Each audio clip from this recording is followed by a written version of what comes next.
Okay, go. Hello, good afternoon, everyone. So glad to see everyone here this afternoon. This hearing of the New Mexico Department of Health Medical Cannabis Advisory Board will now come to order. I would like to welcome you to the public hearing to review petitions requesting the inclusion of medical conditions or diseases to the list of debilitating conditions currently eligible for licensure under the medical cannabis program. Pursuant to notice, this matter is being heard this 10th day of December 2019 at the Harold Reynolds Building. The time is approximately 1:30 p.m. And I'm Dr. Laura Brown. I'm the chair of the Medical Cannabis Advisory Board, and I will be managing the hearing today. Department of Health Assistant General Counsel Chris Woodward will be advising the department in this proceeding, and I'm also accompanied here on stage by Dr. Dominic Zerlo, who is the program director of the Medical Cannabis Program, as well as Andrea Sundberg here in the front. And this proceeding is being held in accordance with the Lynn and Aaron Compassionate Use Act, sections 26-2B-1 through 26-2B-7, NMSA 1978, and regulations NMAC Title 7, Chapter 34, Part 2. If members of the audience have not already done so, please sign the attendance sheet located at the entrance of this auditorium, which will also allow you the opportunity to say if you would like to contribute to public comment at the end of the meeting. Dr. Brown, we can't hear you in the back. Nice, thank you. It's right up. Needs to be louder in the back. How about that? Better? Okay, sorry about that. Do you want me to repeat, or are we okay? Okay, all right, I'll proceed. So, procedural matters. We will proceed with this hearing actually by following the agenda that we published for this before considering each petition. So, looking at our agenda, first on the agenda is a call to order, which I'm doing right now, introductory comments, which I'm also doing right now. Next, we have Medical Cannabis Advisory Board member introductions, which are super important because we have some new members here today. They're on the phone. Obviously, I'm just one person, but I'd like to take a minute and have folks on the phone. We have a quorum, which is great. We needed to have at least 5 members of the Medical Cannabis Advisory Board be in attendance either by the phone or in person for us to be able to hold this meeting and vote. So I'm really pleased that we do have a quorum. So would folks on the phone go ahead and introduce yourselves and tell us a little bit about yourselves and your interest in being on the Medical Cannabis Advisory Board. Dominic's given me a very neatly typed up list, and I can start with myself. I know many of you already. I'm Laura Brown. I am board certified in family medicine and addiction medicine. I'm on the UNM School of Medicine faculty, and I'm currently the medical director of a public detox facility in Bernalillo County. And next I have Dr. Annette Campbell-Fontaine. Dr. Campbell-Fontaine, will you introduce yourself a little bit? Yes, I am a medical oncologist, board certified in oncology and hematology, and chief medical officer at New Mexico Cancer Center, treating patients with cancer.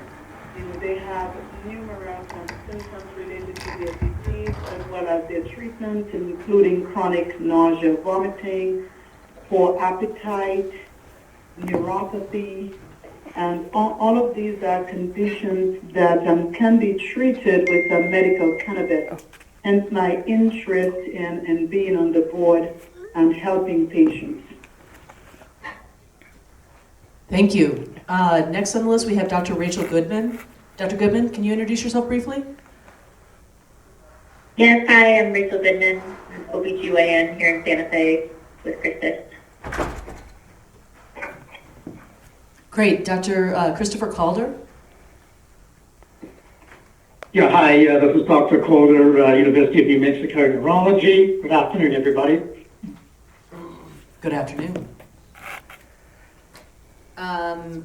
Next I have Ms. Arilee Bowers. Ms. Bowers? She may have had to step away. Okay. And we'll wait for... Hi. Oh, No, I'm here. great. Okay, go Hello? ahead. Yes. Hi, my name is Ariel Bowers. I am duly certified as a nurse midwife and psychiatric nurse practitioner. I currently work at Loveless Women's Hospital in Albuquerque, and I primarily work with women who have substance use disorders in the perinatal period. And then I also have a strong interest in medical marijuana as psychiatric treatment for PTSD. Welcome, Ms. Bowers. We're so glad to have you on the Medical Cannabis Advisory Board. Thanks for being here today. And finally, Mr. Kenneth Carraza. Yes, my name is Kenneth Carraza. I'm a practicing pharmacist in Albuquerque. I've been practicing for 55 years. I'm a member of the New Mexico Pharmacists Association, which has been asked to have a board member on this committee. I'm very pleased to be honored to be with this group, and I look forward to being up there. I just couldn't be up there this day. Thank you. Thank you so much for joining us by phone. I think at this point, since we've had some changes, I would really appreciate hearing from the Medical Cannabis Program what current vacancies still exist on our Medical Cannabis Advisory Board so we can all know what's going on going forward. So this is Dr. Dominic Zerlo, the director for the Medical Cannabis Program. And as many people know, this past year with Senate Bill 406 that was then signed into law, the membership of the Medical Cannabis Advisory Board was increased to 9 members. And so the program has been working along with the Office of the Governor and the Office of the Secretary for the department, as well as with Dr. Brown, in trying to recruit additional members. At this point in time, we actually, as Dr. Brown was going through and with the individuals we have here, the only member who is absent today is Dr. David Woog, who was not able to be here and not able to join by phone. But other than that, we actually are now down to having a total of 7 members. Just had to make sure that I'm giving the correct number. So we now have 7 members, and we do have 2 possibilities for people who are applying for it, who are actually going through the process at this time, and we actually hope to have their applications soon to complete the total of 9 members on the board. So hopefully those positions will be filled shortly. Great. Okay, moving along here on the agenda. Next, we have actions of the Secretary of Health on previously submitted Medical Cannabis Advisory Board recommendations from our most recent public hearing, which took place on March 29th. Can everybody hear me in the back? I'm trying. Okay. So, I've got a copy of Secretary of Health Kathleen Kunkel's final decision on the Medical Cannabis Advisory Board reports and recommendations from that March meeting, and cutting to the chase. Recommendation regarding autism spectrum disorder. I am adopting the advisory board's recommendation to include autism spectrum disorder as a qualifying condition for enrollment in the program. Next, we have the recommendation regarding degenerative neurological disorder and neuroprotective applications. And Secretary Kunkel has written a number of the diagnoses in the petition to add degenerative neurological disorder have already been approved. I am approving the remainder separately to reflect this, as well as to minimize redundancy in enrollment diagnoses to support accurate public health data moving forward. The new diagnoses are Friedreich's ataxia, Lewy body disease, and spinal muscular atrophy. Next, we have a recommendation regarding Alzheimer's disease, and Secretary Kunkel has written, I am adopting the advisory board's recommendation to include Alzheimer's disease as a qualifying condition for enrollment in the program. Next, we have the recommendation regarding nystagmus, and Secretary Kunkel has written, I am adopting the Medical Cannabis Advisory Board's recommendation to not include nystagmus as a qualifying condition for enrollment in the program. Next, we have a recommendation regarding opioid dependence, and Secretary Kunkel has written, I am adopting the Medical Cannabis Advisory Board's recommendation to include opioid use disorder as defined in the DSM-5 as a qualifying condition for enrollment in the program. And finally, a recommendation regarding 65 plus years old as a qualifying condition. I'm adopting the advisory board's recommendation to not add 65 and older as a qualifying condition for enrollment in the program. I'm wondering if we want to take a minute to see if there's any comment about that before we move on to the agenda. We do have a quite full agenda today and limited time, I know, for some of the Medical Cannabis Advisory Board members. So are people okay with if we go ahead and proceed?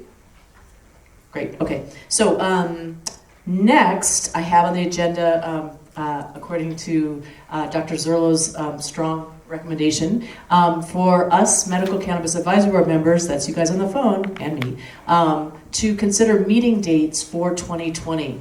As most of you know, who come to these public hearings diligently, which I really appreciate, it has been hard for us to find a date that works for a quorum. So I'd like us to think about meeting dates for April and October to start with. So I don't have a calendar in front of me, but I think Dr. Zerlo does. So we could consider, I mean, in general, I don't know, it's really difficult to coordinate schedules of clinicians and other important members of the Medical Cannabis Advisory Board, but I don't know if there's certain days of the week versus, and morning versus afternoon for us to consider for our next meeting dates. So I don't know who has the most restrictive schedule. Maybe we should start with that person first. We'll just take a minute to talk about this. Anybody on the phone? Rachel Goodman. I think that the Friday mornings works really well for me, but I could do Friday, or if possible, second choice would be Wednesday moving forward. Wednesday in the morning or afternoon, Dr. Goodman? Morning preferred, but either one. Okay, so can we start there, guys? How about Friday morning or Wednesday morning for the next public hearings in April and October? Is there anybody that definitely won't work with, who can't adjust their schedule this far in advance? This is Dr. Calder. Friday is best for me. Okay, how about, so then, I'm sorry, go ahead. I'm sorry, go ahead. If I have advance notice, I can make Friday work, although Tuesday is best for me for spontaneous. Okay, so Dr. Zerlo is proposing that we consider Friday morning, April 17th. Is that worth considering? It's after tax day.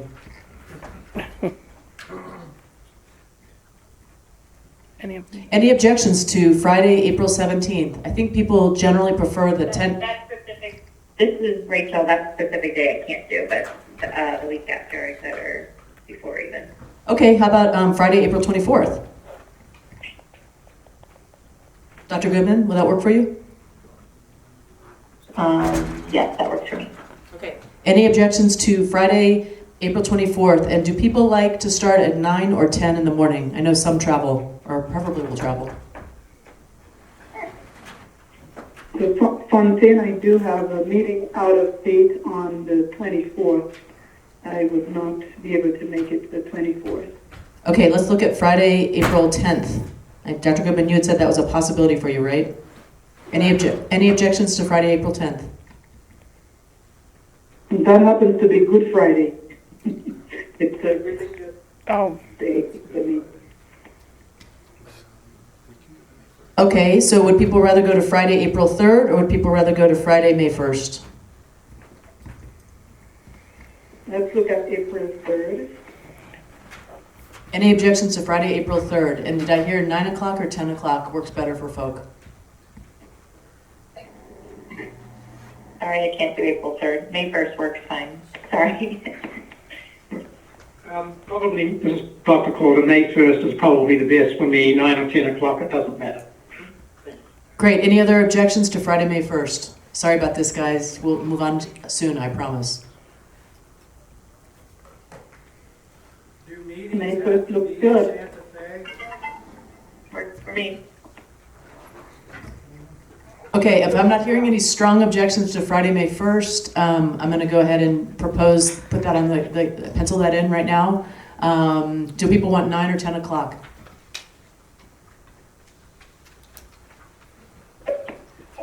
This is Ariel. 9 o'clock is better for me. Any other strong objections to 9 o'clock? I know Dr. Calder said either works for him. Let's say 9 to 12 on Friday, May 1st. Should we look at October really quickly? What Fridays do we have in October, Dr. Zerlo? Okay, so we have looks like Friday, October 2nd, 9th, 16th, 23rd, and 30th, which actually happens to be the day before Halloween. Any particular Fridays that work better or definitely don't work for any folk?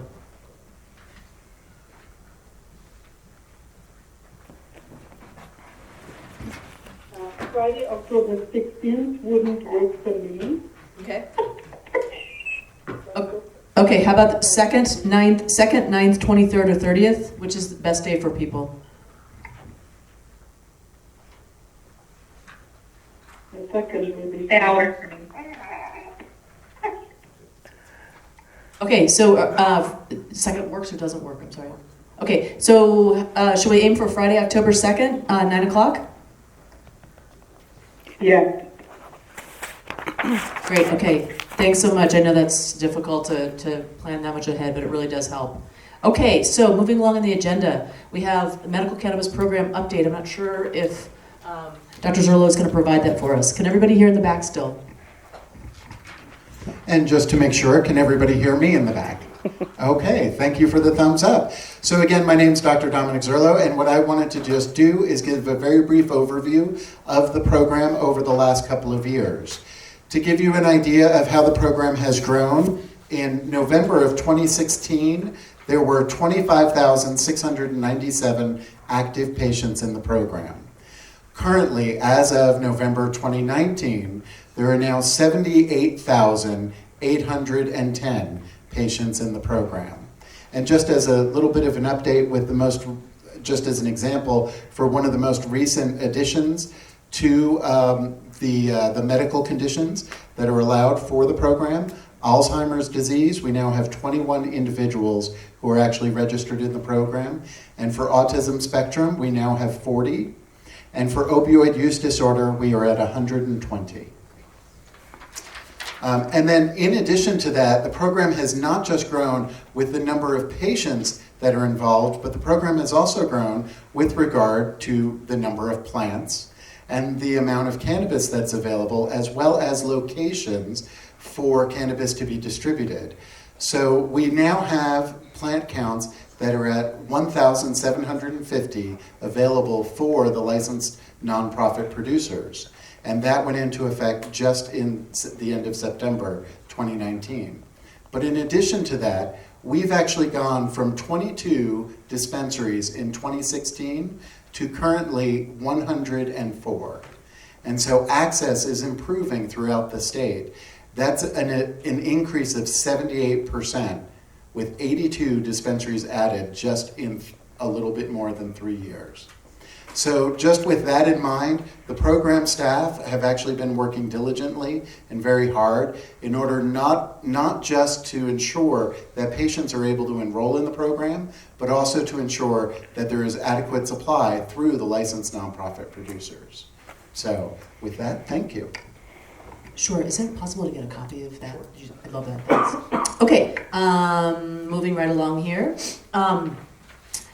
I actually am going to ask Dr. Zerlo again to take on the next agenda item, which is to discuss the proposed New Mexico rules regarding reciprocal medical cannabis patients.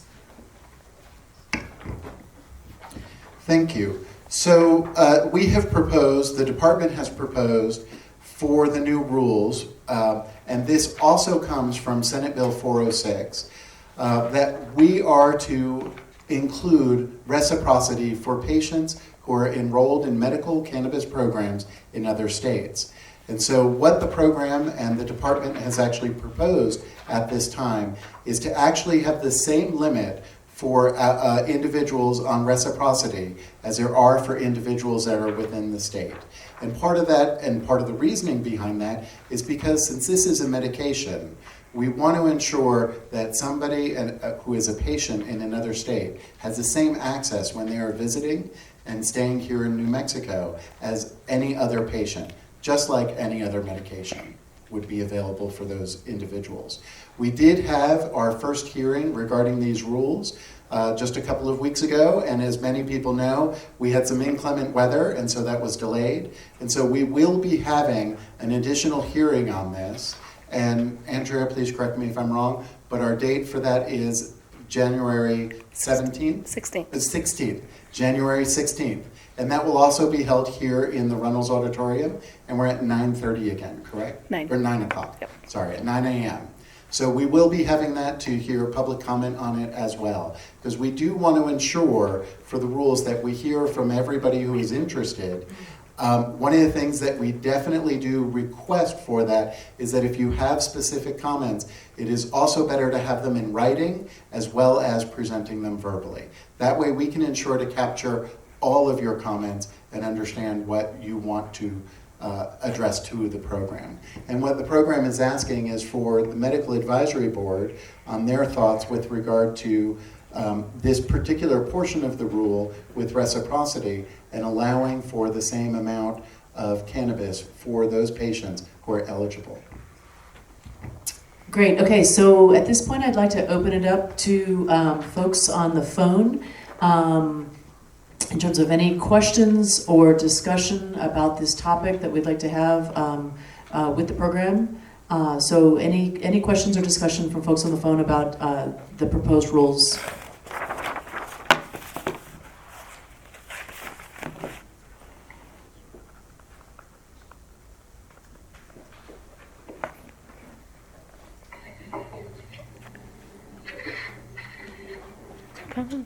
I'm not hearing anything. Is there are there any questions or discussion from Medical Cannabis Advisory Board members on the phone? Ken Carrazza, Albuquerque. I think it's a good idea myself, and I'm interested to see what happens on January the 15th. I don't have any questions. Thank you both. Anybody else? On 10, no questions. I think it's a good idea. Anybody else? I'm not sure if we need to have a motion to accept the proposed rules changes as they've been presented to us at this point, or if we need to wait until after the January rescheduled public hearing. I would recommend that you take a vote on a recommendation to the secretary now, and then if you needed to have further votes on proposed rules later, you could do that, but you might want to do something now. I guess one question I do have is, I understand that there's inclement weather and it was rescheduled for January, but will there be additional information provided or any change to what's already been put forth in January, or will it be exactly as we see it here now? With regard to the comments on the supply for the reciprocal patients, there weren't any additional comments that we received at the previous hearing, and we don't necessarily anticipate objections in the next one. Although that may change, and if that happens, we can bring that back to the advisory board. Okay, with that in mind, Medical Cannabis Advisory Board members on the phone, does anybody want to make a motion to accept the proposed New Mexico rules as Dr. Zerlo has talked about them this morning and as the materials that you already have seen?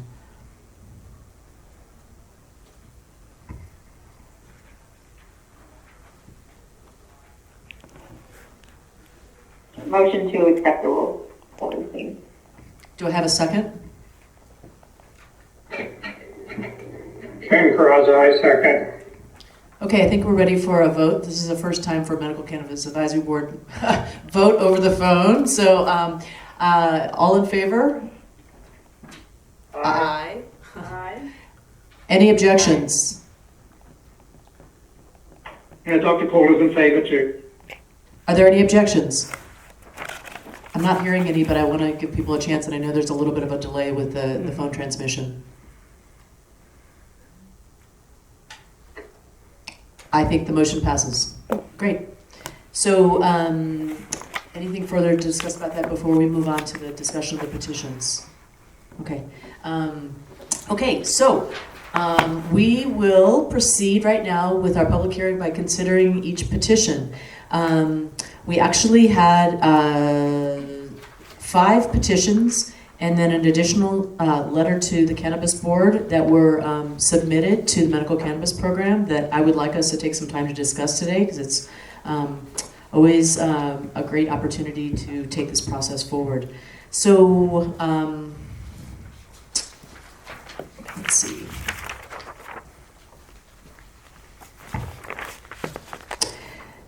What I'd like to do first, actually, is, since we do have a couple of new Medical Cannabis Advisory Board members, is to start this part of the public hearing with what I have already outlined in previous meetings with at least my petition review criteria. Some of you may be familiar with this already, but for those who are new, it might be helpful as we consider each petition in turn. The first criteria that I use is basically looking at the quality of the petition. The second is actually looking into current research related to the petition condition, which may or may not exist, but it's just one of the criteria. A third criteria to consider is, do other states have the petition condition on their lists of medical cannabis qualifying conditions? A fourth criteria is an assessment of the risks versus benefits of medical cannabis versus existing available medications and approaches to alleviate symptoms and suffering of the petition condition. Super important, obviously. And next I have, has the condition been previously petitioned, and here in New Mexico or elsewhere? And finally, most important, I believe, is the petition condition consistent with the spirit of the Lynn and Aaron Compassionate Use Act? Any questions about those petition criteria? And I'm open to your thoughts about other criteria to consider, but it's just a starting place.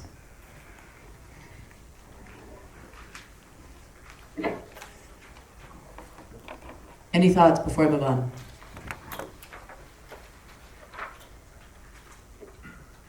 Okay, so the first petition that I'd like us to discuss is 2019-006 with the title of Expand Qualifying Medical Conditions. I'd first like to ask, is the petitioner here in the room to talk about it? Yes, would you like to come up and have... I really didn't have much to say unless you had questions about the petition specifically. I just want to give you the opportunity to talk about it a little bit. It's wonderful that you're here. Thank you. Can everybody on the phone hear? So, Dr. Brown, Dr. Zerlo, members of the board, this petition is specifically to... Actually, I'm sorry, can you first introduce yourself? Oh, my name is Matt Vogel. I'm a registered nurse and a nurse practitioner student currently. I brought this petition forward to help practitioners to broaden their treatment options for patients. As stated in the petition, the District of Columbia's qualifying condition or statement is any condition for which treatment with medical marijuana would be beneficial as determined by the patient's physician.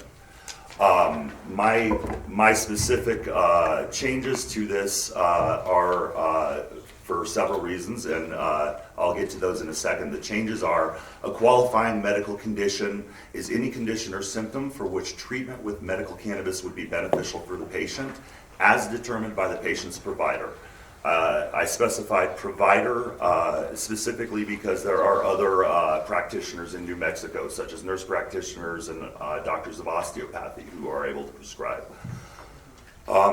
As I mentioned in the petition, it would help to empower the patients of New Mexico, and it would also give them treatment modalities that are not currently available, that are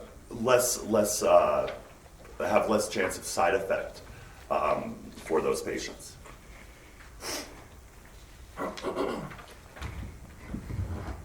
Thank you so much for that presentation. So I understand that you're proposing an amendment then to the Lynn and Aaron Compassionate Use Act with this petition? Yes, ma'am. Great. And so I'm going to look over to my colleague, Chris Woodward, to see if we can get some clarification on how a Lynn and Aaron Compassionate Use Act amendment could look, because I think this is a very worthy petition amendment to consider. So I guess as a starting point, it's important to note that the Department of Health doesn't necessarily dictate the content of the statute. You know, the content of the statute is born out of the legislative process. And so, I mean, typically when we see petitions here, they are petitions for changes to the department rules, which the department can more directly impact. I suppose, you know, the Department of Health Cabinet Secretary has some influence in some cases on what can go into statute. From the sound of it, your petition would be to amend the statute so that rather than the Department of Health specifying qualifying conditions, an individual's provider would more or less akin to a prescription or something of that nature. Yes, sir. Essentially, as providers do now, they would look at the condition and say, you know, what would be the best possible treatment for this, which would be the least harmful to the patient, which has the smallest side effect profile. And if cannabis does fit that treatment modality, then it should be an option for providers. Yes, sir. Okay. Well, so you see the conundrum for the department is that it has a relatively limited role with respect to, it can't compel the content of the statute. And so in terms of sort of what a vote of the advisory board would look like with respect to this, I suppose the board could recommend that the secretary sort of pursue it or look into it. I think that would probably be the best approach, just to make a recommendation of pursuit, to sort of publicly express that the board does or does not favor the suggestion or the petition. Yes, and actually we actually have done that with a couple petitions at our last hearing. We expressed support for a concept and voted on that on a couple of different important issues, which I actually would like to mention later in today's meeting if there's time. So, as I understand it then, the proposed change of the Lynn Aaron Compassionate Use Act would read, a qualifying medical condition is any condition or symptom for which treatment with medical cannabis would be beneficial for the patient as determined by the patient's provider. Is that right? Yes, ma'am. Great. And I'm sorry, was there a comment from the phone? I heard something. Okay, so the other thing I did notice, first of all, I also very much appreciated the reference to the health outcomes and patient empowerment, the case of health budgets in Italy reference that you provided. Thank you very much for that. I look forward to taking some more time with that. I think it is important to clarify from the petition as I saw it, the Lynn Aaron Compassionate Use Act and everything that's been part of that here in New Mexico does not, as we all know, specify that medical cannabis is prescribed, only that the practitioner, the provider, certifies that the patient has the particular medical condition. So just want to make sure everybody remembers that. It would just be a recommendation. Yes, ma'am. Mm-hmm. Yeah. Any comments from the Medical Cannabis Advisory Board members from the phone before we take action on this petition?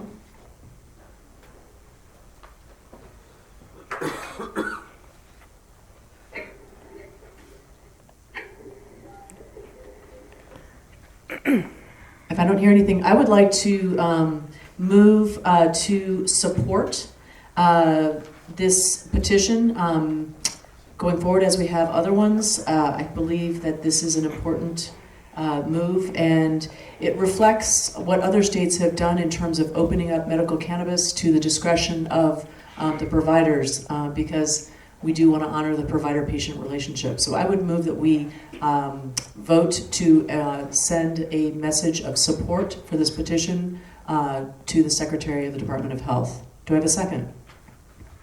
Ken Carrazza, I second. Great. Okay, so I think we're going to go ahead and vote on this. All in favor of a move to support this concept as a recommendation to the Secretary of Department of Health? Aye. Aye. Aye. Aye. Any objections? I don't know how many ayes I heard there. At least 4. Does anybody else want to decline or abstain publicly?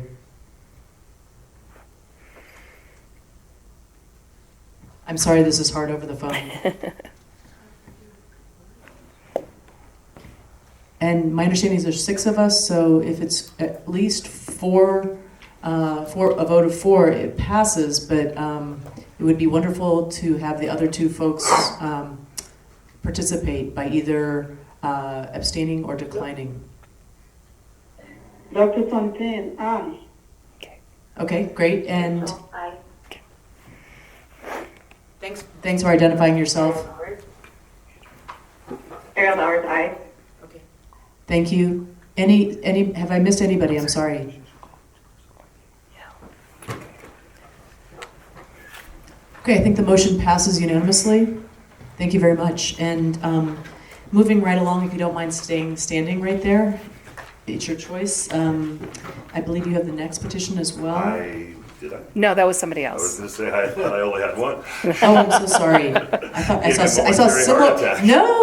I saw a similar font on the Yeah, the I did the redacted same, yeah. petition. So anyway, so we thank you very much, Mr. Have her Vogel. do I a appreciate roll it. call for So vote. our second petition to consider is 2019-007, reopen advanced practice providers, also known as APPs, to address social inequity. And I'm wondering, actually, that APP is not the right. Is there a different word there? Actually, I thought that was. No, I believe that was the one that was on the petition itself. Okay, hold on, I'm gonna pull it up right here. At any rate, as I'm getting organized here, is the petitioner of this particular petition here and interested in saying a few words about it? Yes, sir. Can everybody on the phone hear?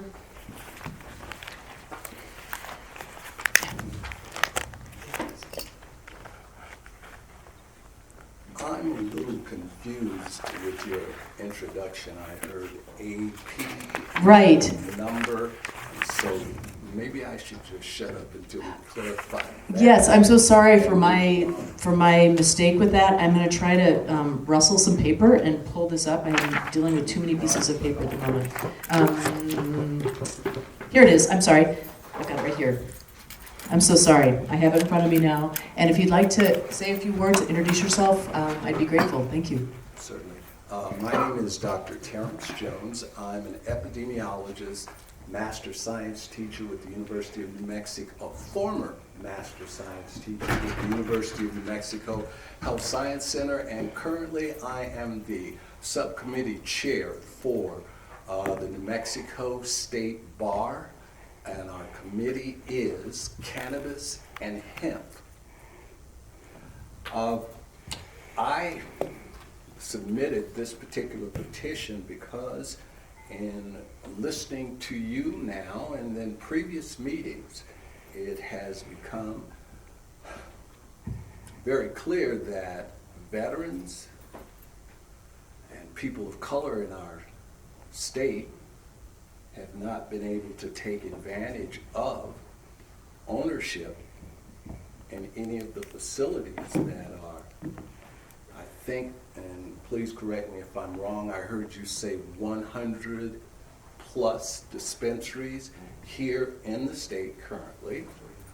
And whenever I mention that, typically what happens is someone says, well, Duke Rodriguez, I've never met the gentleman, have no idea, but apparently that is a very popular name. And so it caused me to do a bit of inquiry. And as it turns out, there's a distinct difference between ownership and corporate management. And we've got adults here. I don't have to explain to anybody in this room, if you own something like your house, a deed is written up, your name is on it, you paid for it. But if you're the manager of a corporation, you don't own that corporation, you just have a job. Excuse me, Mr. Jones, please make sure you're speaking in the mic so the folks on the phone can hear you. Thank you very much. You can take it out of there too. Yeah, you can pull it on out if you need to. I have a big mouth, don't worry. I do too, so. I hope, Thank you. can everybody still hear me? Yeah, we want to hear you. All right.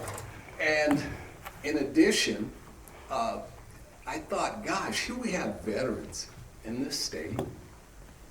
I'm one of them. And how could you not possibly allow a veteran to own this kind of facility? We are probably the most creative people in society. Why do I say that? Because when you go into the armed forces, typically, you're trained to do certain things. In the desert, there's no water. When we send soldiers to the desert, who puts together the apparatus to bring water there? They certainly don't call their soldiers, okay, to make a long story short in that regard. So we've got veterans, we've got a state that is majority minority. None of these people are given an opportunity so far to have any sort of ownership. And we're a poor state. I don't think I have to explain that to anyone. We're pretty well at the bottom. Health-wise, let's just briefly say, as an epidemiologist, public health is a primary concern for us. We've got, in our state, people, the downwinders. That's from World War II, isn't it? People who have cancers and are not being given opportunity there.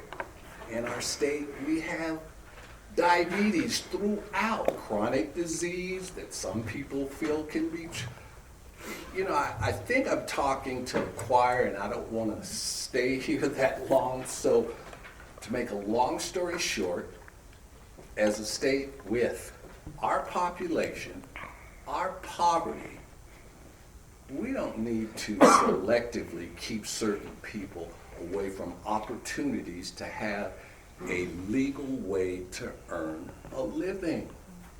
Let's be who we are. New Mexico, let's don't take our cues from anywhere else. We need people with the kind of integrity that we often find here, that I found my whole life here. So please, just consider allowing other citizens to take advantage so that access is improved, quality is improved, economics is improved. I don't know if I can answer any questions, but I'd be glad to. Thank you so much for your comments. So I have some comments I'd like to add. Thank you so much again for coming up to speak to this group. So the proposal is the social inequality of ownership as a medical condition is the title of it. And the petition actually proposes to increase the number of culturally representative / sensitive dispensaries in New Mexico by including veterans and minority community in ownership and operation of medical cannabis dispensaries. And from one of my many old hats as a public health physician, this petition really caught my eye because the social determinants of health is a very, very hot topic in healthcare right now, especially as we've already heard in a state like New Mexico, which has both incredible demographic diversity of race and ethnicity and poverty. So I do think this is in the purview of the Medical Cannabis Advisory Board for us to consider this due to its relation to the assurance of adequate supply, especially for rural New Mexico. It does remind me also of the recent legislative task force, Senate Memorial 105, which was charged, as we all know, with addressing affordability and accessibility of medical cannabis for all New Mexicans. So I'm actually quite excited to consider this petition. I don't know whether anybody here can provide an update on the task force follow-up activities. If not, that's certainly something that we could consider putting on the agenda for the next Medical Cannabis Advisory Board hearing, which will happen after the 2020 legislative session. Any comments from the Medical Cannabis Advisory Board? Discussion? I'm going to turn it over to you all.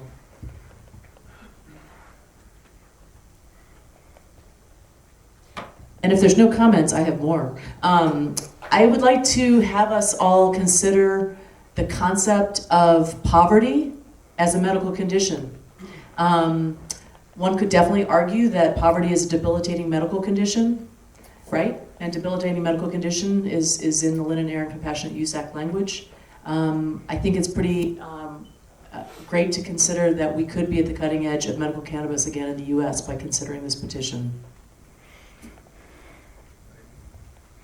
I also wondered, I'm looking to Mr. Woodward, again, would this also be considered an amendment to the Lynn Aaron Compassionate Use Act, or what kind of form,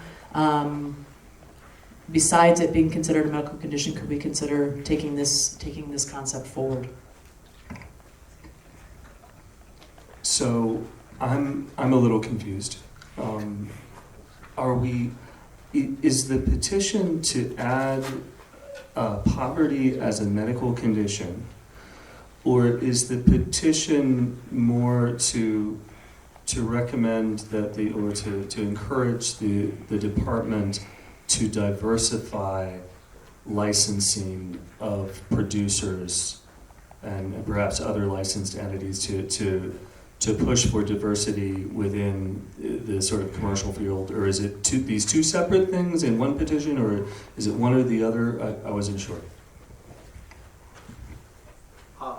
Would you like to speak to that? Thank you so much. The petition itself was to recognize who we are as a state and the fact that there's an opportunity for not just one group of people to economically improve. That group includes, as I mentioned, veterans, people of color, who are the majority population here in the state.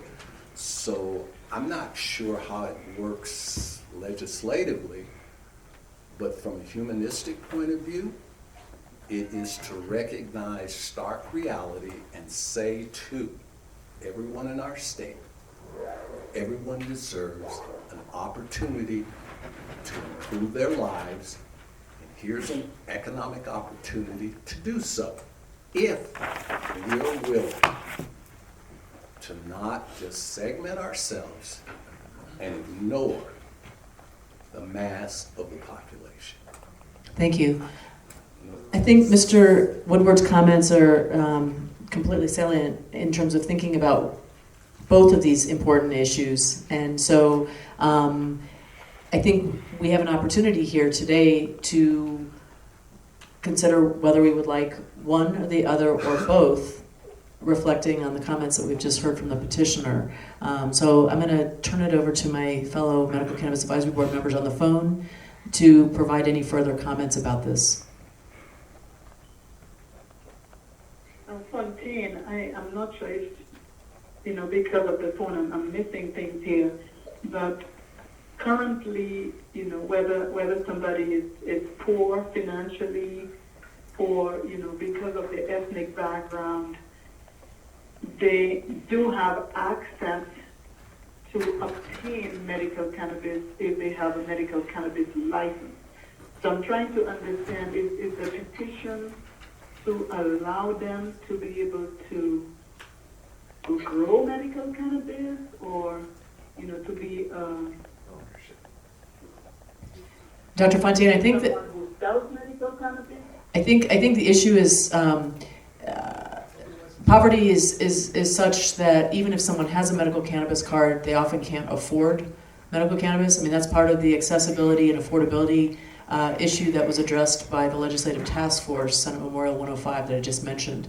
But the issue of ownership of dispensaries to reflect our demographic, racial and ethnic diversity in this state is one of the issues that I believe that the petition addresses, as well as what we've also been talking about, the idea of poverty as a medical condition to consider adding to the list of medical qualifying conditions here in New Mexico. So any further thoughts about that? The thing is, I don't see poverty. I mean, if one is poor and can't afford to purchase medical cannabis, I mean, making poverty itself, somebody who is poor without any symptoms except that they are poor, I don't see how medical cannabis is going to improve their condition. I think one could make a pretty clear argument that poverty is associated with many chronic and debilitating health conditions. As I said, I mentioned the social determinants of health model of healthcare, which many of us are aware of in the public health field.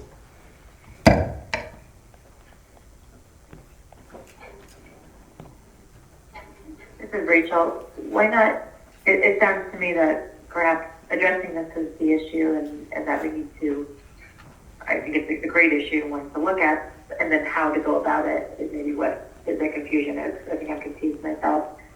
So are we looking at perhaps a subsidy or a program to help,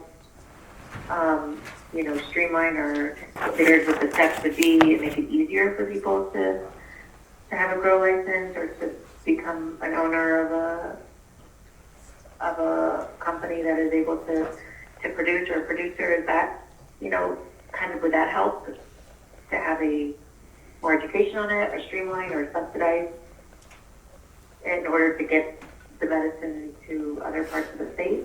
Would that help? I think I'm confused as well. Thank you for those comments, Dr. Goodman. I agree with what you said. That idea of a subsidy could be definitely one to explore. I currently don't know enough about current producer regs and regulations and operations. I mean, I know a little bit about how much it costs in terms of the fees, but not enough. But I think I need more education about this. So I'm looking to Dr. Zerlo. Thank you. So one thing that, to be really clear, is it is not individuals who own licenses for licensed nonprofit producers. They are actually nonprofit boards. And so one of the things that I think would be very appropriate would be to encourage those boards themselves to also diversify, and that if as applications in the future are opened up, that one of the things that is added is that there be some sort of a system to ensure that there's more fair and diverse representation on those boards. Am I getting at what you're trying to say, sir? You won't get an argument from me on that, sir. Okay, thank you. I appreciate that. So I think that is really the big issue, is it's looking not just as far as poverty with regard to patients. If I'm understanding the petition correctly, it's about ensuring that the program itself, from the standpoint of the individuals who are actually growing, producing, selling, distributing the medical cannabis, that is from a diversified population to more nearly match the diversity of New Mexico. Right? And I see heads nodding on that. Great. So then I think then one idea would be for us to issue a motion of support for increasing diversity on LNPP boards, as well as you said not ownership then, or Yeah, it's the nonprofits that have the license. okay. So Management companies? Yeah, where do they fit in? I think we've got some questions from the public. I did last meeting really love some dialogue in the middle of the meeting, so I'm looking to make sure that that's okay with you all. Okay, just for the interest of time, should we say 2-minute comments or less in terms of questions at this point? Does that work? Okay. All right. So any questions? Either you don't have to come up or just go ahead. So I really like your comment, but I think something we should also focus on. Can you state your name for the record, please? Sorry, Monique Chavez. That states such as California have been implementing these equity programs, and they're literally using that seat for a brown person to come and sit on it, and then they're kicking them out. So when you guys do this and you implement that, please take that into consideration, because we will not be token brown people. And we are tired of it, and this is where we've come. And as far as getting onto a board, that's great, but where is our stake? Where is the equity at? Like, we don't have equity, and we won't with just that implementation. We need more than that. That's all I have to say. So thank you for that comment. I mean, so are you thinking some sort of subsidy would be in order to encourage greater representation across LNPPs and ownership? I think lowering fees, allowing people who are all a brown company or all a black company or any person of color to come in as their own company, not just getting one small seat at a table of 12 directors and having 1 out of 12 of a voice. We need to be able to come in as our own company, maybe get help in the beginning until we can raise funds to be a profitable company. That doesn't happen for, 5 years with some dispensaries, maybe longer? It has to be opened up to other companies and not conglomerated by the same companies that have started this program and just continue to be allowed to grow. I need your name, sir. Please, Nicholas when you McCoy. comment, please state your name for the record. Thank you. I'm sorry, what was it? Nicholas? Okay. Okay, so I'm hearing lower the fees and open up the process to new companies, new and smaller companies, right? Well, and really look at it. I mean, we have 35 producers, but really we don't have 35 producers. We maybe have like 28 because all of these companies have gone and snatched up all these agreements, Yeah, so they're they're sitting on 4 to 5. Where does that leave equity for us? The non-transferable license? Oh, yeah, the The non-transferable. non-transferable. There's several companies who are holding on to 4 or 5 licenses right now, and that's really not even in the rules, the purview of what we had started the Limited and Aaron Compassionate Use Act for. So thank you. Other comments? If you could state your name, please. My name is Tara, and I am low income, and I cannot afford my medication, and I can't even afford a place to live. And with all these housing programs that we have, they're federally funded, and so they won't acknowledge that you need to grow your medicine.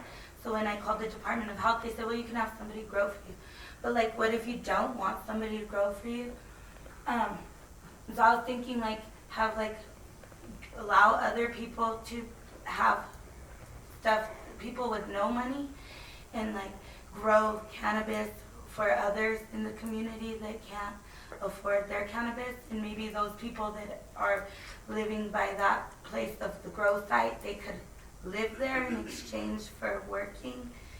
And because there's disabled people that can't work at all, and then cannabis and working with the plants, and that's therapeutic for them as well.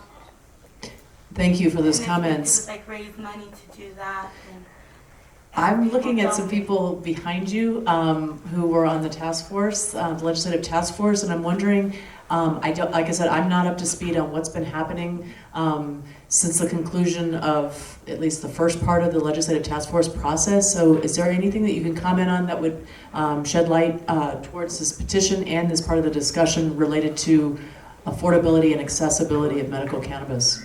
Thank you. Yes.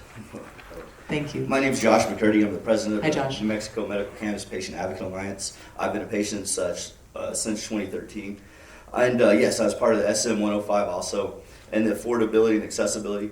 And a lot of stuff didn't make it into 406. It got cut out and didn't make it in there and get voted on, and stuff like collectives, and the advisory board has voted for collectives before, and I appreciate that.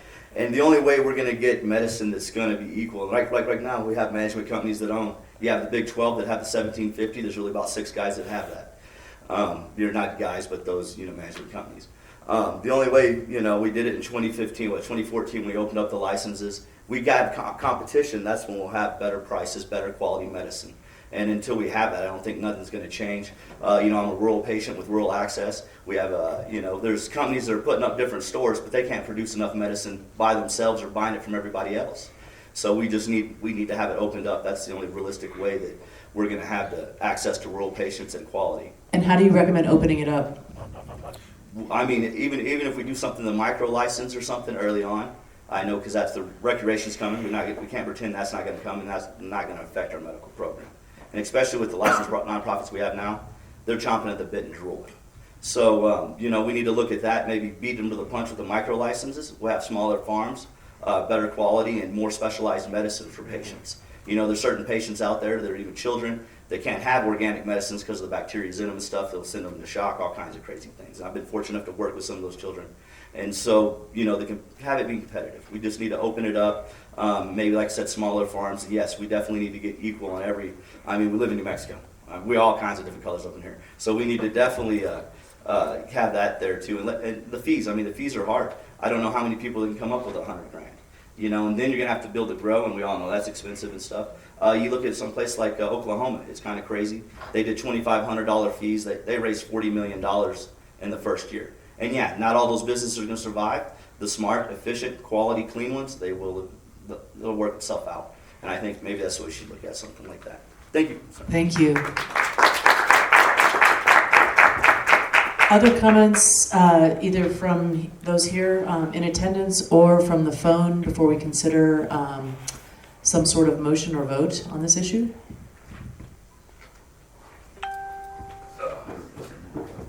Thank you. Thank you, Dr. Brown. I'm going to take this out. Not that short. All right. Thank you. My name is Chad Lozano. I'm from the New Mexico Medical Cannabis Patients Advocacy Alliance. I'm the secretary. I've also been a patient since 2013. I just found out Josh and I actually got our cards like 4 days after each other, like yesterday. So we've actually been in the program about the same amount of time. And we've been advocating about the same amount of time as well. So yeah, we really need to open up the licenses. We maybe need to get rid of the nonprofit aspect of it and just make them private businesses. That might make it easier for us to add people of color within the program. I understand that the department is in charge and able to make any license that they deem necessary. Is that right, Andrea? I'm sorry, what? You guys are allowed to make any license you need, right? I'm just... That would be a legal question for Mr. I think Woodward. it's from 406.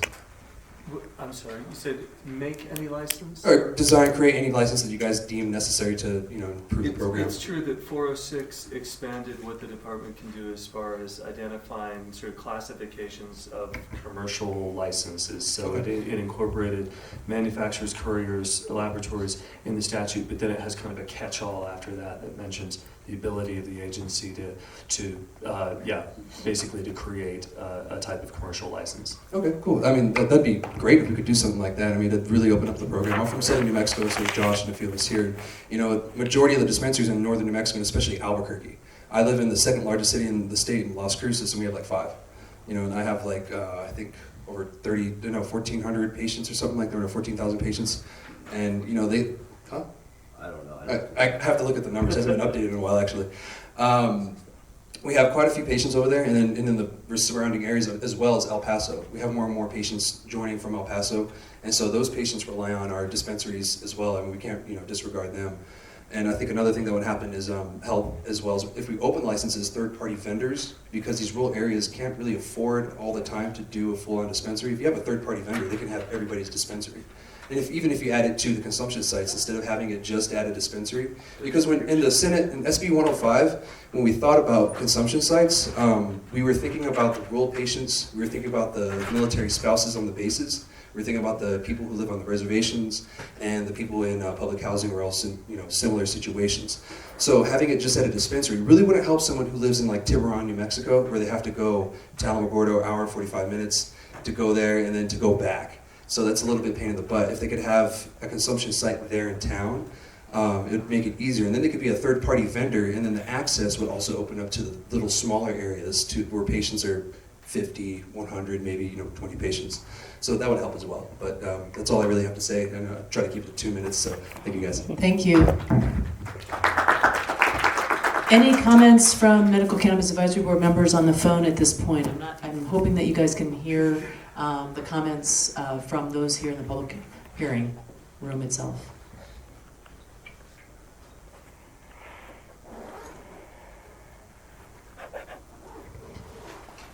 I think we have time for one more comment from somebody here before we consider a motion related to this petition.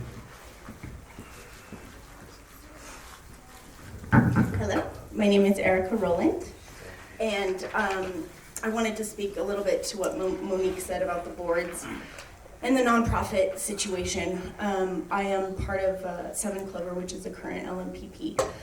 And just to break it down for everybody, the nonprofit overlay has completely ostracized me from my own love and my own industry. Due to lack of payment through my own employer, I was forced to go take a job with another cannabis employer, and therefore having to resign from the board. So I'm in limbo about how I'm going to be compensated or get out of my own company that was used my name, the Roland name in Albuquerque, to achieve some of that agricultural and horticultural experience. I'm in a position where I have no access to my own license.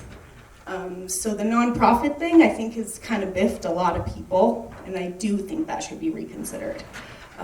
However, what does it do to the people that are, on the board? Do they get compensated? It's a big old mess. But to break it down is basically it is a money laundering facade. Yeah. I'm sorry to say, but it really is. And if you look at the tax returns, you will see they all claim losses, and they all take cash, and they don't necessarily claim all that cash. And banking is an issue, and paying their employees in cash and potentially not taking out the taxes are issues. And those things really need to be investigated for the benefit of the program. I would also like to address something else. I'm just going to go ahead and read this because I get so passionate about this. I'm sorry if you can feel my emotion. Cannabis is my medicine. Cannabis is our medicine. We are patients. We deserve access to that. I would like to speak to cooperative grows. I would like to mention a patient's manufacturing pilot program. I had mentioned this at the last meeting, and I believe that as a patient with a PPL, I thank the department for allowing me to grow my own medicine. The department I chose, the medicine I choose, and the medicine I need specifically for my personal conditions. However, let me quickly show you how we are doing a disservice to our patients under the current operations of the program. Imagine your grandmother needs rare darkness, a specific strain of cannabis to treat her cancer. She also needs it in a crude concentrate in large amounts to effectively attempt to reverse her cancer. Well, Grandma lives in an apartment, she's low income, and she's not of able body to tend her plants. Why are we not providing Grandma with the infrastructure to safely contract out her 6 mature flowering plants to a state-approved cooperative grow that can organically grow, nurture, fertilize, harvest, process, test, package her exact needed medicine within not only 1 but 3 harvests a year? I love this lady's comment about people that can't afford it being able to work on the farm, being able to provide medicine for themselves or for others. We really do need to focus on the patients. Their access to the concentrates is also a big concern for me. The Department of Health of Medical Cannabis Program, please consider a patient's license, a license that is for the patients in honor of every element of safety and access. Currently, Grandma's options are word of mouth or referred and unregulated grows, potentially unclean or inappropriate medicine, maybe not even for her condition, untested, bulk packaged products with no proof of authenticity. I offer myself and my experience and my stewardship to the patients as an organizer and operator of the patient's manufacturing pilot program.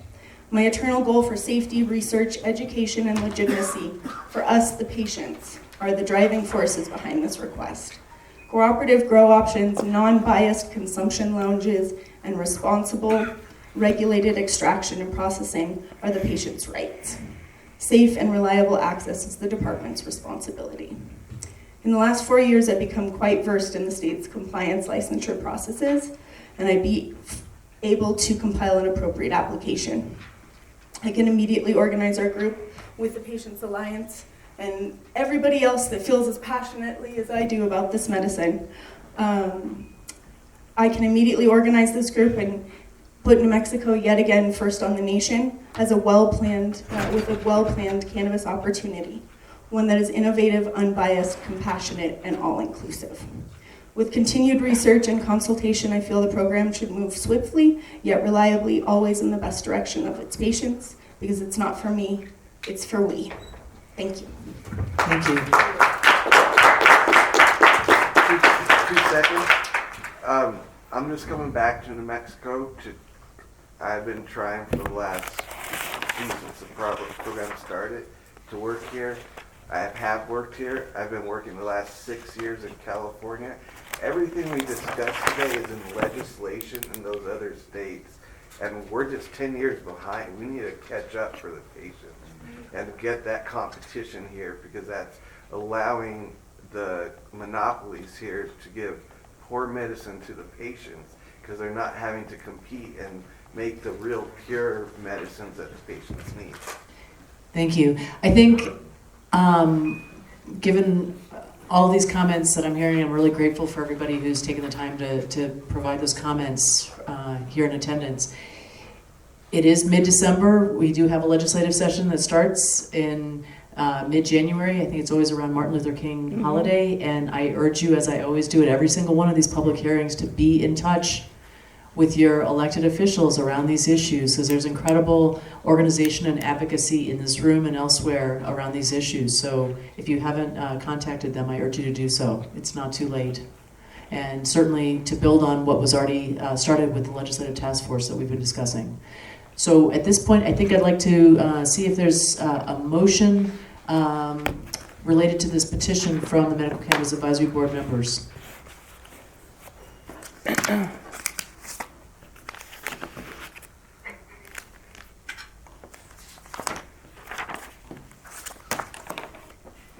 This is Rachel Goodman. I'm not, maybe not being there,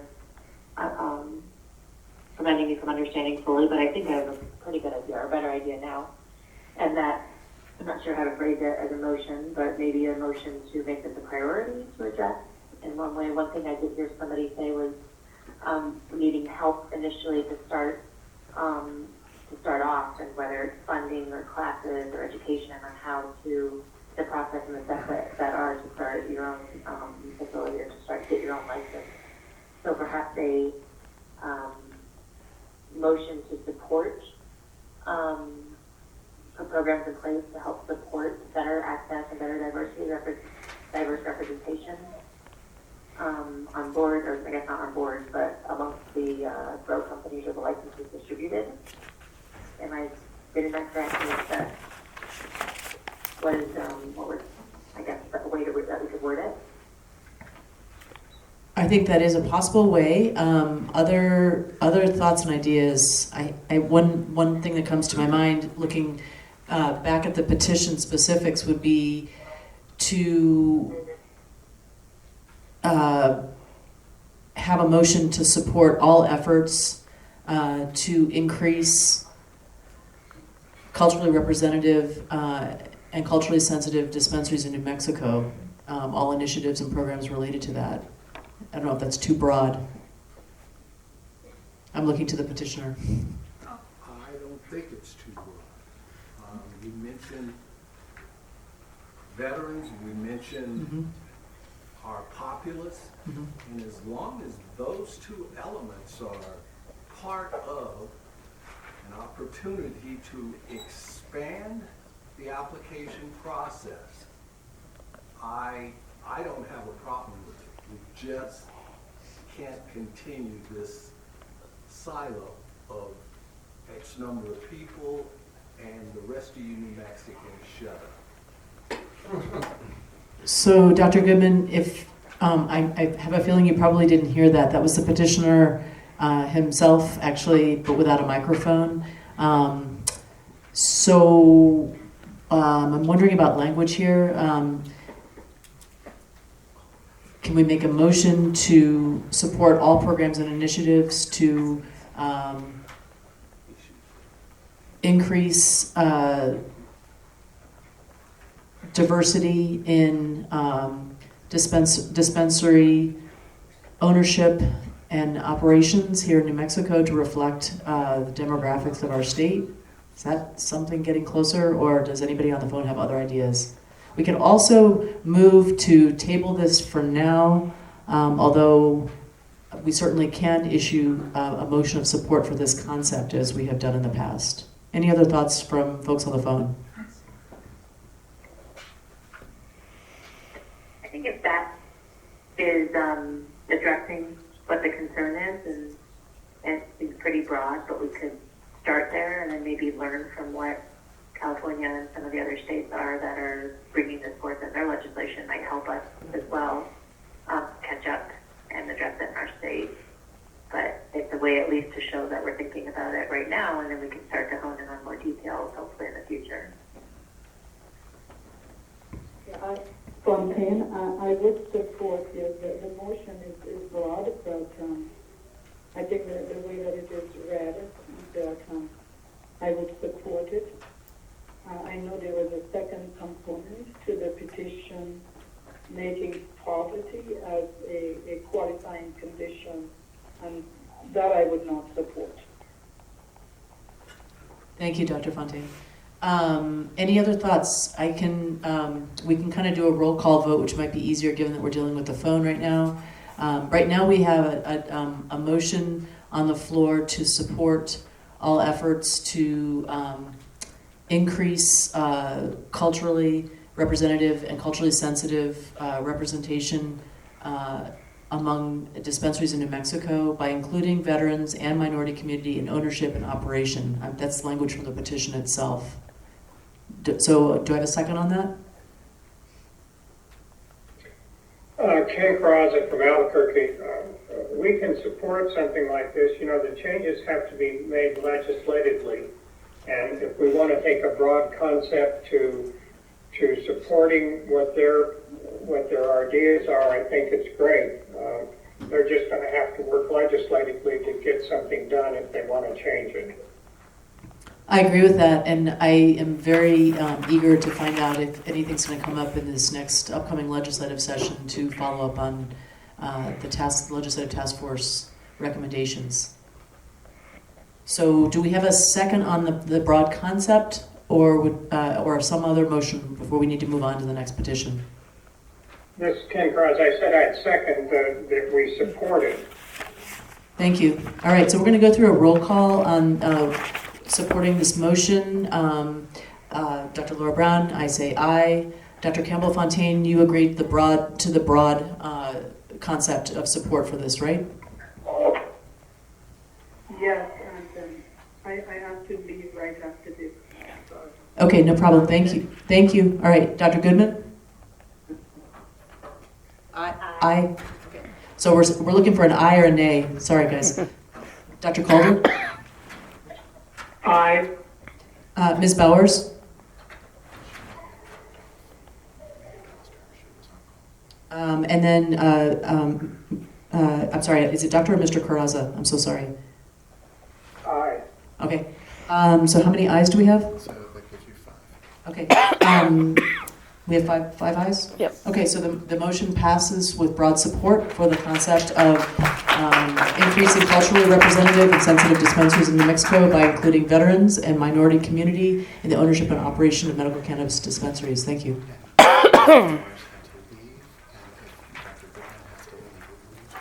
Okay. Okay, so should we, do we know for sure Ms. Bowers is dropped off? Okay, and Dr. Goodman, can you stay on for at least one more petition discussion or no?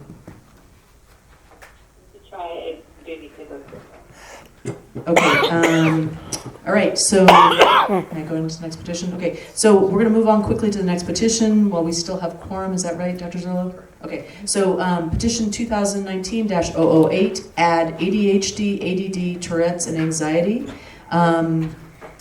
This petition, in the... Okay. Okay, so we have apparently lost quorum now, so I'm looking to you all to procedurally what we should do next. Are we sure we've lost quorum? How many people do we have? We now have 4. Yeah, we've lost quorum. Well, that is difficult. So because we've lost quorum, so one of the changes with Senate Bill 406 is that the number of members of the Medical Cannabis Advisory Board has increased. And with that, they also increased the number required for quorum, so it went from 3 to 5. So it's become a little bit more difficult, especially as we're still trying to add more members, so it's become more difficult to get and keep a quorum here. I think technically because the board no longer has a quorum, it can't really take a vote on, it can't really conduct its business as far as taking a vote and submitting sort of further recommendations beyond what's already been voted on, obviously. And so I'm thinking maybe with the other petitions, oh gosh, I mean, if you can't take a vote, I don't know what discussion is sort of helpful because you're ultimately going to have to put off a vote until a subsequent meeting. for a later date when you have quorum again. So I'm not sure what would be best. I'm wondering if there's any possibility of accessing quorum by the phone outside of this as one idea. The other idea would be for us to consider having a meeting sooner than April, so that we could cover these very important other petitions in a more timely fashion.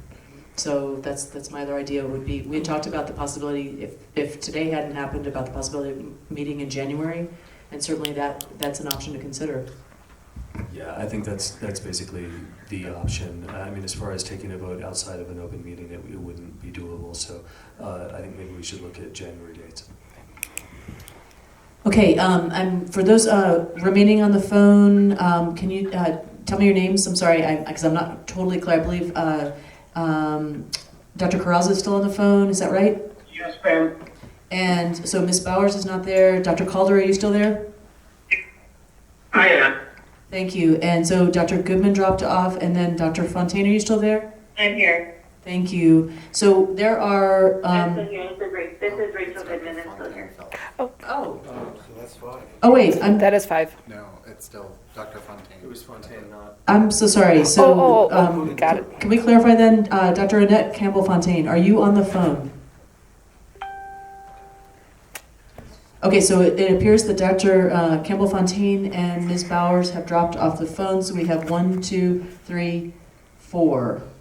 4 of the 6. Okay, so we do not have quorum, sadly. So I wondered, for those who are still on the phone, would there be any possibility if we were to arrange something, imperfect as this is, but something quickly to, if people could even join by phone like this in January so that we could finish the discussion of the petitions that we have before us? This is Dr. Calder. I'd be willing to consider that. Thank you very much, Dr. Calder. Anybody else? Ken Crosby, whatever you want to do, I don't know if we want to meet before the legislative session or after, but whatever you want to do, I think we should address these issues, because the way it's looking, it's going to take a little bit longer than I thought it was. Right, and so we've got, I'm just looking at our agenda right now, we have 1, 2, 3 more petitions to hear. We have the letter to the Cannabis Board. I also had, if there was time, had hoped to talk about the 2 tabled petitions from previously, as well as having our usual public comment. We've had some of it in our dialogue so far, but we do have other issues then clearly that are important for us to discuss. And so we would need, 30 days notice to... Yeah, that's true.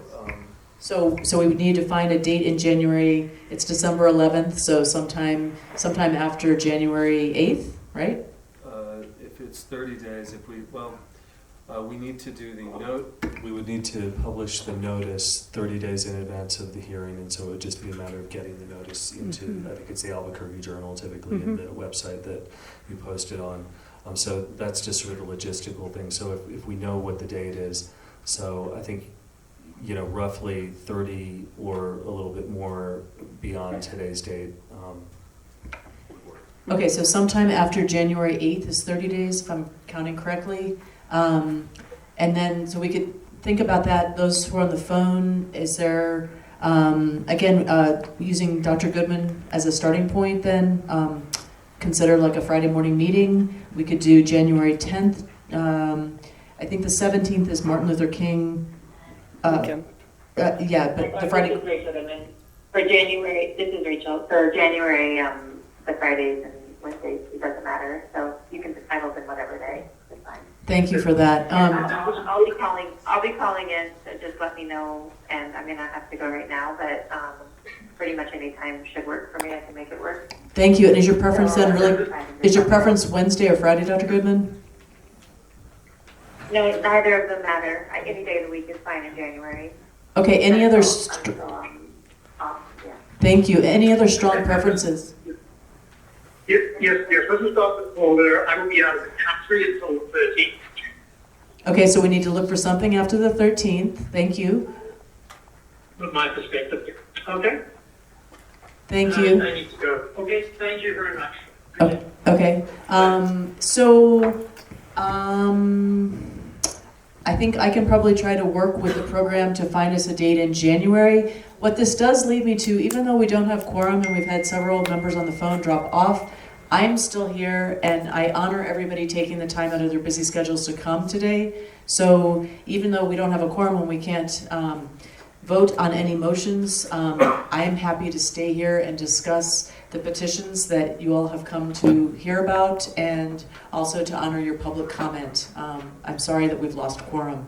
So are there any thoughts about how we should proceed at this point? I'll start with my colleagues. I would say public comment. Okay. Do you guys want, do you want us to continue discussing the petitions even without quorum right now? I have notes about that. Or would you like to have that waited till January? Would you like to have public comment? Tell me. I think for the petitions, especially since you don't have quorum, one concern would be if you don't have all your membership here, if you don't have enough people here, you might find yourself having, or the petitioners might find themselves having to kind of duplicate testimony and so forth. So probably better just to move to public comment and see what folks have to say.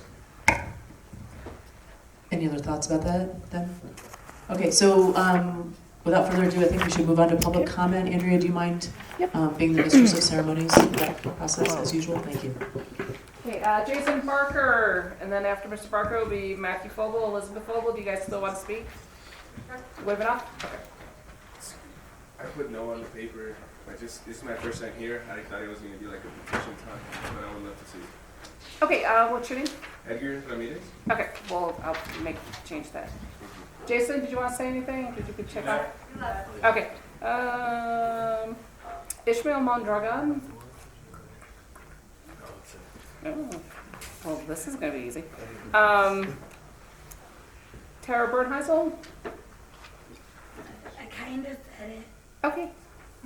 Okay. Thank you again. Chad Lozano. Yeah, I'll speak another time. Okay. I knew that one. They should know that was a yes. I just really wanted to comment on, and I think Josh is going to comment on this too as well, is testing.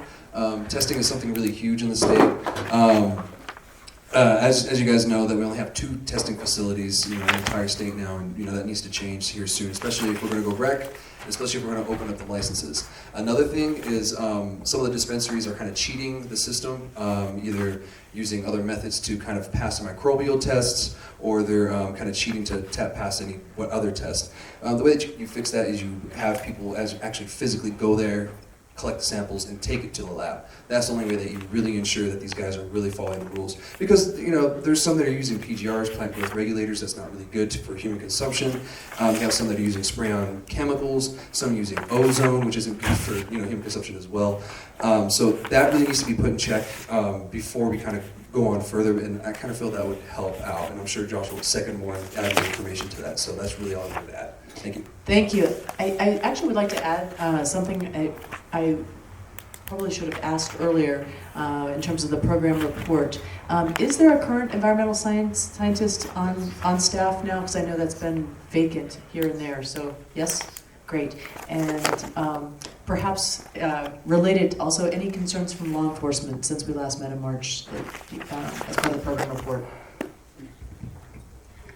We continue to staff the 24/7 law enforcement phone, so when law enforcement does have questions, we are able to answer them, especially with regard to if, for example, they stop a patient, we're able to verify that that individual is a patient and let the officers know what the legal limits are in order to help protect the patients and ensure that they're not getting arrested. So that continues. Appreciate you guys for that, by the way. It's saved my butt a couple times, to be honest. Thank you. And actually, further comment related to Chad's comments then, I wonder if you could educate many of us on the 2 testing site situation. Where are the testing sites? Is there a possibility of increasing those testing sites? If so, how would that happen? Would that require additional funding? How would that go? So that is a part of the licensing process. The program has been working over the last few months about opening the various licenses and looking at, how do we actually increase not only the plants, the number of plants, but also the capacity throughout the entire infrastructure for the program. And so the laboratories, the 2 current laboratories, We are going to be looking at those a little bit more. We're currently in the relicensing process, and then we are discussing opening up that process for additional laboratories to be able to come into the state. And then will there be opportunity for public input on that process, opening up additional sites or labs, or? Yeah, anytime that we have the licensing process, then that goes through, and again, this is to be determined at this point, but they have to apply for it. Those documents, of course, are part of the public record. And once they are open, then any qualified location or location can propose to become qualified can actually apply for that. Thank you for that clarification. Okay. Anything else? You just wanted me to touch on, I guess, on the two testing facilities. One of them, Rio Grande Analytics, is located in Las Cruces, which is also located in like the border check land mecca of New Mexico, because no matter what direction you go in Las Cruces, you run into a border check. So that's one of the issues that you run into. So that's why adding more and maybe expanding more would be a lot more beneficial for the state too as well. I know being in Las Cruces and living there since 2015 now, I've seen how the struggle that we go through. I mean, even coming up here, it was a struggle getting up here. Just being a patient, you have that anxiety going through. So I just kind of feel that we really need to nail down testing. That's something so important. A lot of people overlook it because it seems like something boring, but it's something so important and needs to be prioritized. More than anything. So thank you. Thank you. Scott Ransom?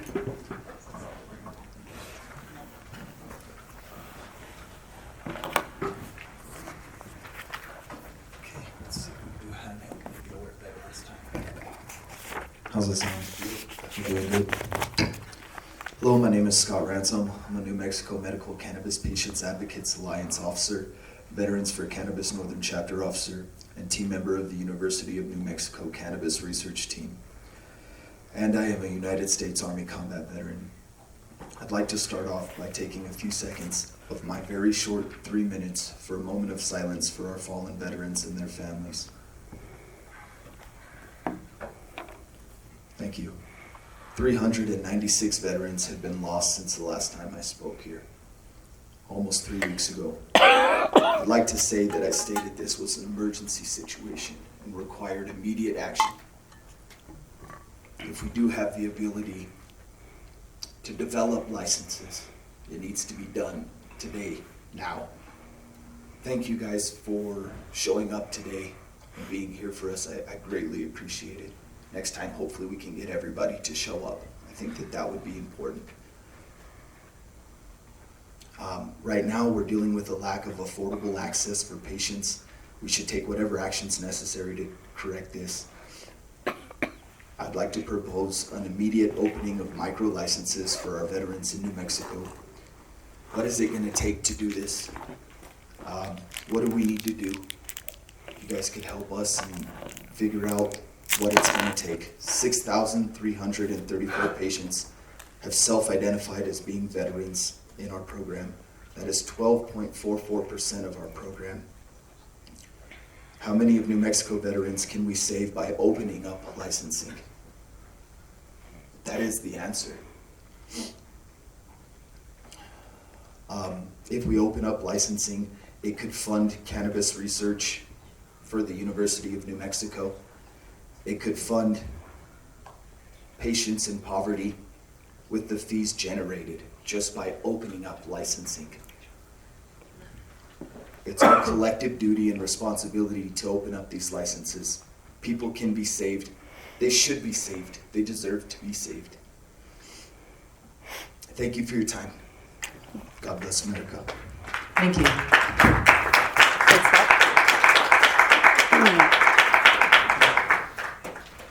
Josh McCurdy?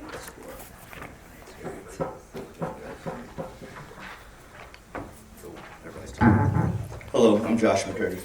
Just real quick, I'd like to touch base on testing too. I believe with Chad, we need some standing operating procedures, how we take tests. Before I got in the cannabis world, it was a lot in the food and management and beverage and stuff like that. So, the cross-contamination And I think that would help, especially with our patients and all the different things out there. And yeah, opening licenses of any sort to help the access and especially in rural areas and the quality of our medicine and affordability would be something just, you know, and I'd just like to thank the doctors and especially you're just wonderful. You know, being in here and advocating for 6 years and seeing it slow. I'm glad we have a smiley face. You're the most smiling director I've ever seen. I'm so glad I just want to let you know that. You're smiling, you're making moves. I appreciate that. And just everybody that did show up, I appreciate you taking the time. I know it's like I'm from Rio Doso, and so it's a mission to get here to do this. And I just, like I said, I would like to open up any type of licenses to help more patients. And definitely, if y'all would like to interact with us as the Advocate Alliance or stuff, we definitely would love to work with y'all and go to any meetings to help make sure we get it all equal and fair to everybody, especially our patients. Thank y'all. Thank you. Tony Sandoval.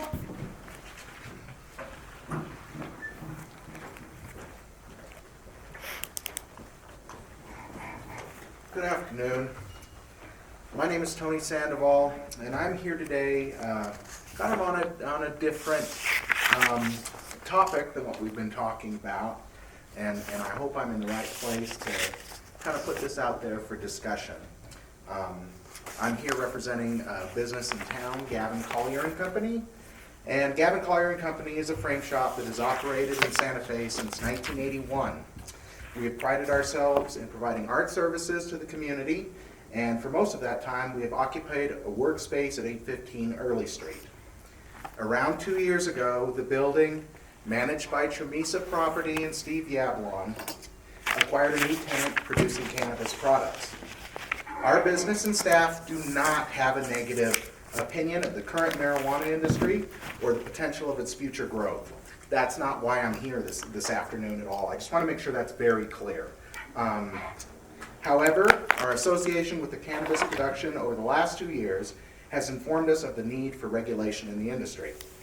Since the establishment of the cannabis operation by our neighbor, we have been subject to odors and gases emitted by their business.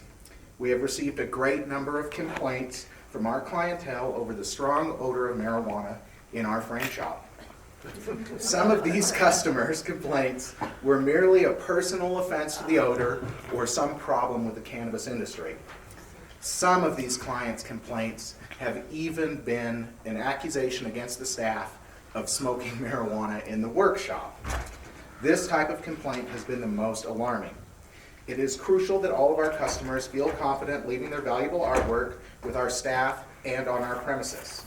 It is unfair that downstream odors emitted by our neighbors require the defense of our professional conduct. Both of these types of complaints jeopardize our opportunity to effectively pursue our own business. Secondly, the odors and effects of gases emitted by our neighbors have caused ill health effects to our staff. All 3 staff members have complained of headaches, nausea, dizziness, and disorientation.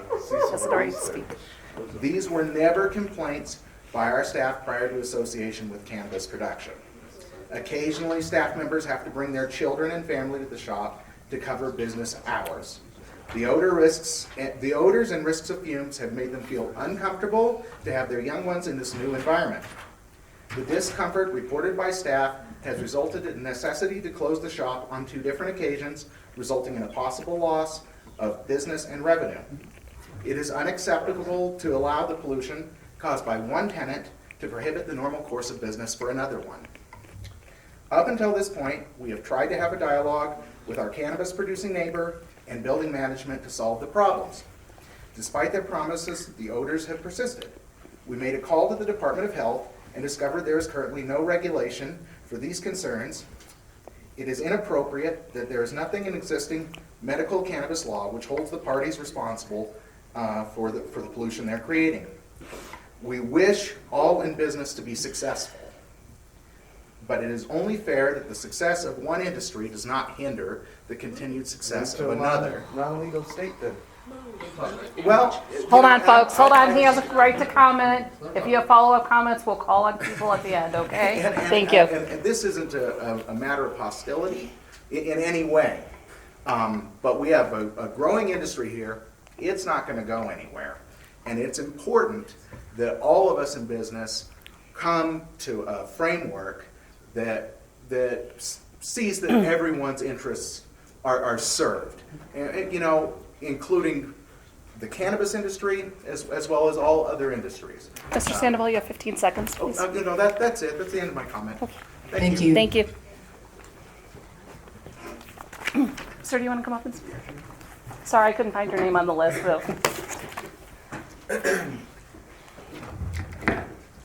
My name is Edgar Ramirez. I'm from El Paso, Texas, which I was hearing that they were from Las Cruces.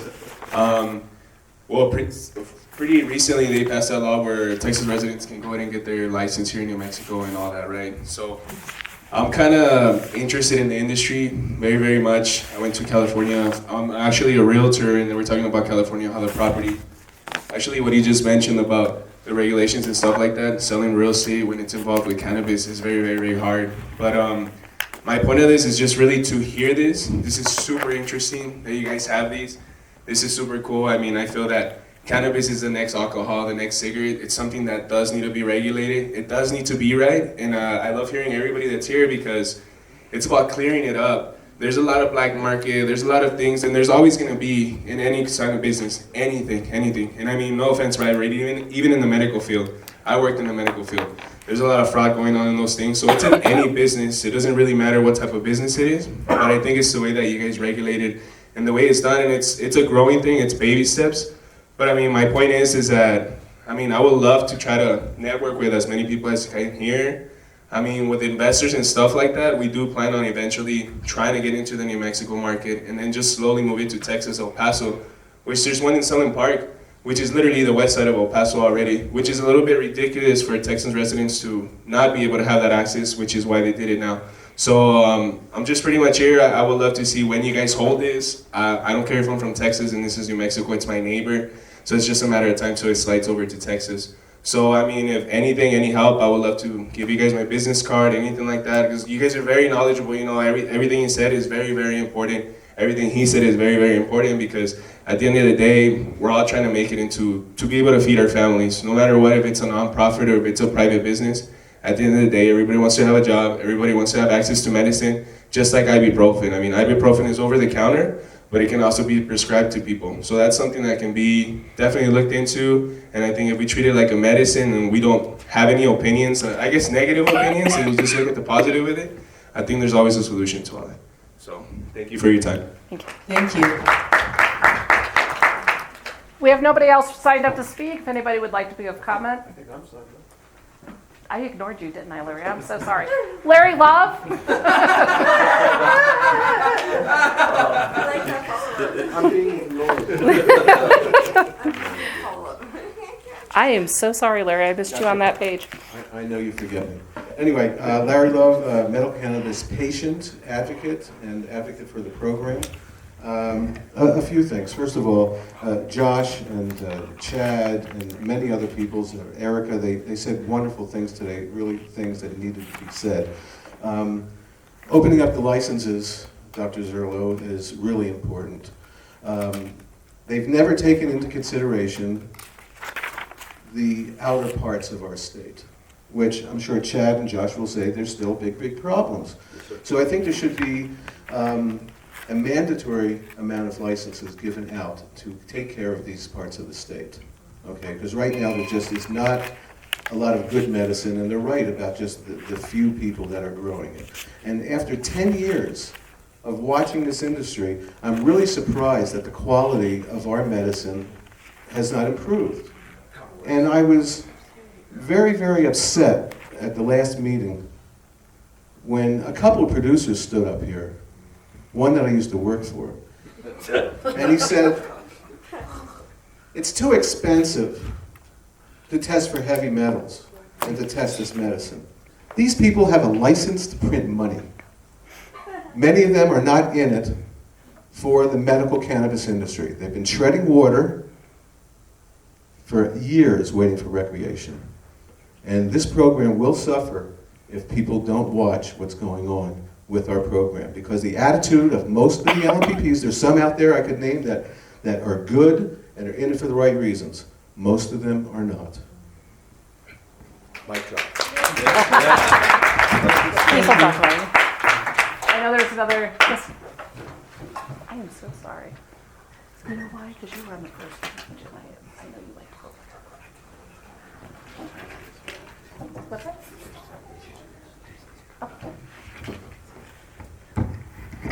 Matt Vogel again.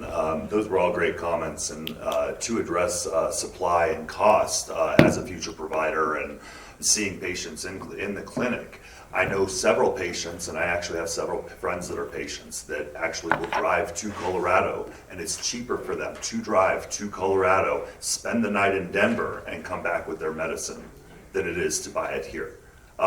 For perspective, you can buy an ounce of medicine in Colorado for less than $100 easily. Easily. The quality is better than the medicine here. And the average cost here, I want to say, is running $210 now for an ounce, give or take. And that's on the low side. That's the budget. It's $10.32 a gram. So that's over 280 now. So at this point, you're looking at our impoverished patients who are trying to purchase their medicine, and it's the choice of, you know, food versus medicine, things like this, and it's a very real choice. So that is very important, and I just want to make sure that you consider that. Thank you. Thank you. As you all know, I'm pretty passionate about pursuing initiatives wherever they come up to promote accessibility and affordability of medical cannabis for all New Mexicans. Mr. Montoya, Nicholas Montoya. I just wanted to touch on a couple things. The gentleman, I agreed with everything they said about the labs, and we do need more labs. But as a gentleman who's worked at a facility here in New Mexico, I don't want to name, but I also own 2 labs in California and 5 manufacturing labs in California. We also need some oversight of the labs here in New Mexico because it's working for one and how much money is involved with them. Greed takes over and they put testing percentages as they want, as the companies want, as their pockets get padded. So I think some kind of oversight committee on the labs needs to be formed as well. Thank you. Any other speakers? Yep, come on up.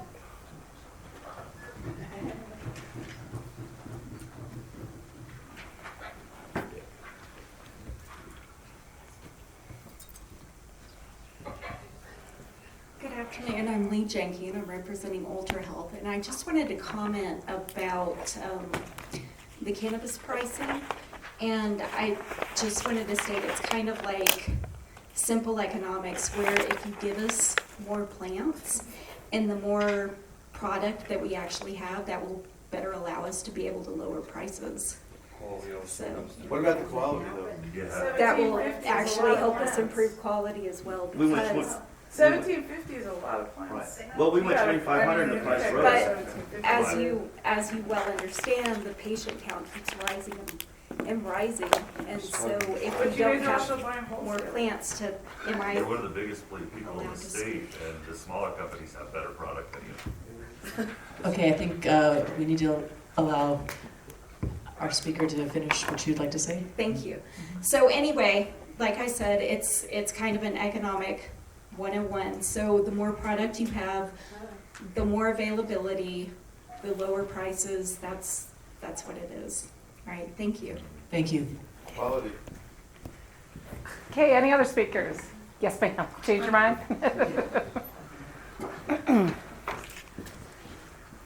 Hey, I'm Tara. And I went to a dispensary and I asked, like, how come it's $13 a gram? And they said because of the quality. If you want quality medicine, you need to pay $13 a gram. So all the other stuff isn't quality, or like, I don't know. I don't understand it. And I think if they're selling it as medicine, it should all be quality. And it should at least work for people. So that's my comment. Thank you. Okay, any other speakers? Nope. That appears to end public comment. So any other public comments? Again, I'm really sorry that we lost quorum today, really sorry. But I look forward to us finding a date in January, sometime after 30 days, but certainly as soon as possible, to be able to hear the rest of the petitions today. Here are our closing remarks, as usual. The Medical Cannabis Advisory Board would like to thank the witnesses who participated today and those who provided written comments. The audience is reminded that the recommendations of the Advisory Board will be submitted to the Secretary of the Department of Health for final determination. Applicants will be notified within 10 days after the Secretary makes her determination. I would urge you all to continue monitoring the New Mexico Department of Health Medical Cannabis Program website as we try to find a date in January to hear the rest of the petitions, which is very important to me. And just to keep in touch with everything going on, going forward, going into the legislative session. And I hope that in spite of losing quorum today, that it was worth your time coming here. I always find I learned so much from every single one of these public hearings I've been doing for the last 6 years. And I hope it's an opportunity for you all to meet each other and to network. And so we can all continue learning. Thank you very much. Thank you. And in addition, I'd also like to thank Dr. Carrazza, who has actually stayed online in order to hear the public comments. So,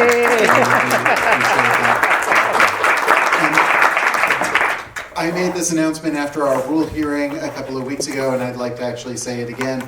I am actually trying to help improve, and the program is trying to help improve a lot of the communication, not just between the department and specific individuals or organizations, but among the entire community that's affected by this. And so if there are individuals who are interested, I have been setting up small group for community meetings that I've been holding with 6 to 8 or 9 people, so that people have time to talk, to actually express their concerns, and to actually start opening up some of the dialogue that I know has not been existent for the last several years. And so this is one of the things that I'm committed to. So if there are individuals who have not already approached me and asked to be a part of one of those, please come on up and give me your contact information, and I'm more than happy to include you on it. What I will tell you is, right now I have a list of probably about 100 people.